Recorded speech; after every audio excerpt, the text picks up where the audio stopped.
Don't engage alone. We do this together.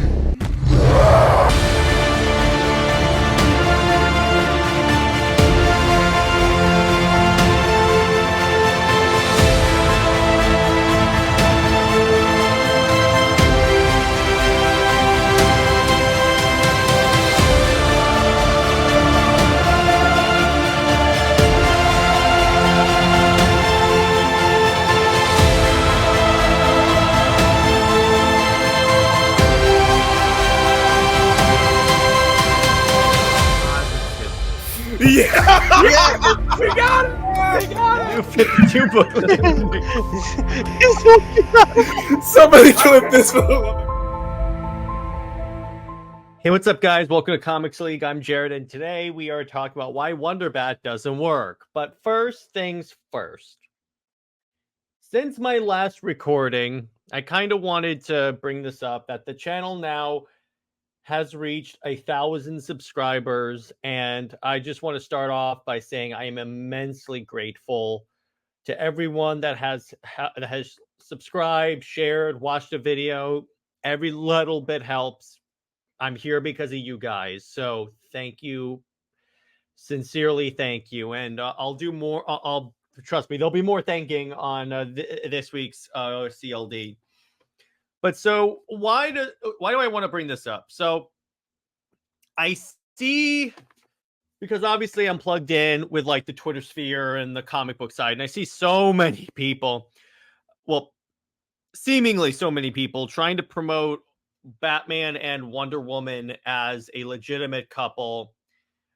And see, here's the problem with that. And I'm going to start with number one. The pairing is contrived. And here's the problem with it.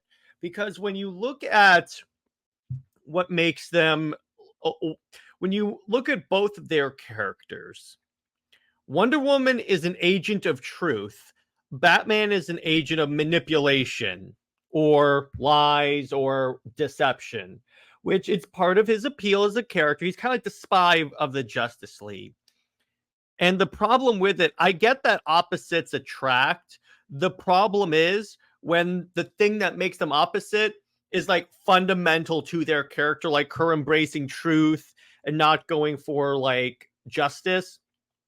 It doesn't necessarily work. Now, more on this kind of links to point 4, so I'll address that further when we get to point 4. But number 2, DC has also explicitly said it's not happening. Case in point, it's the one time I'm going to mention this guy's name positively, but Tom King, in his Wonder Woman run, in a ripoff of Immortal Beloved, mind you. So in this, Batman and Wonder Woman have to travel to another dimension to fight a war.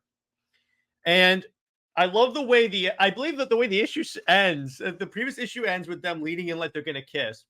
And then the next issue starts with Wonder Woman basically going, actually, Batman says this can happen, and Wonder Woman says this will never happen, which, there you go. But also that scene, just further, WonderBat reduces Diana into the role of a temptress, and that is not who Diana, diametrically, except for Injustice Wonder Woman, that has never, ever been a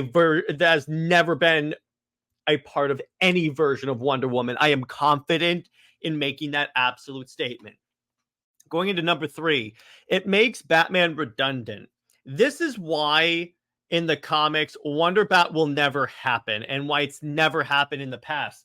Despite what people will tell you, there is no comic book like precedent. There's no grand comic book tradition of WonderBat. They flirted. There's a flirty relationship for sure, but it's never been a relationship. But my point is, what makes Batman redundant, and this is not necessarily purely on WonderBat. This is also why Nightwing is not with Starfire anymore, or like you notice a lot of the super characters don't show up that much in Gotham. It's because the Batman editorial doesn't like it when the gods show up, because it makes Batman look ineffective in Gotham and redundant. So that's kind of why that won't happen, because if you think that that DC is going to let like Wonder Woman hang out in Gotham and help Bruce. That's not going to happen. Now, if you say, well, she could inspire Gotham to be more peaceful and stuff, and I'm like, Batman is best friends with Superman, the being who literally is the embodiment of truth in the DC universe, and that still hasn't helped. So, regardless, then 4, I see the justification that I see most often is how she can like help Bruce emotionally and care for Bruce's like ego and stuff. And I'm like, I got news for you. Diana's a warrior princess. She ain't a nurse. She's not. This reduces Diana to the role of Bruce's nurse, and I'm sorry. That is not the way you treat the most iconic female character that DC has, or at least who they market as the most iconic female DC character. Even though DC doesn't do a lot with Wonder Woman. So there is that. Now, 5, the other justification, the other thing that I see is people saying, well, they were together in the cartoon in the DCAU. Actually, okay, so that was 2 things. Number 1, they pushed Batman and Wonder Woman to stop people from shipping Superman and Wonder Woman. Didn't work. The other thing is, and according to an interview Watchtower Database did with Susan Eisenberg, I think it was during their channel birthday or something like that, Eisenberg said that, yeah, it was like a flirty relationship, but it was never, ever going to be anything more than that. They were never going to be anything more than friends. Here's how I know that. Batman Beyond. Where's Wonder Woman? If she is supposed to end up with Bruce, why isn't she with him there? The other thing is, and then I see people bring up, well, Zack was going to put them together in the Snyderverse. And case in point, no, he wasn't. Because at Full Circle, #FullCircle, someone asked Zack about this during one of the Batman Wonder Woman scenes in BVS. And he says, I mean, I like to play with it, but when you do the math on it, it's not going to work. And, you know, it's an interesting, in a lot of ways, you know, in some ways, I mean, I like it, but I also think in some ways, you know, it's one of those relationships that's like, it's destined to fail eventually, but it's fun. It's fun to play with, yeah. I mean, like when you really do the math on it, it's not going to work. It's not going to work, but it's fun. Either way, he wasn't talking about like when you do the math in my universe, because Batman dies in my universe, it's not going to work. No, what he meant was these 2 characters are too diametrically opposed to each other. That's not going to work. And my last point on the DCAU, I wouldn't take shipping advice or pairing advice from a universe headlined by a creator who thought that Batman and Batgirl were a good idea.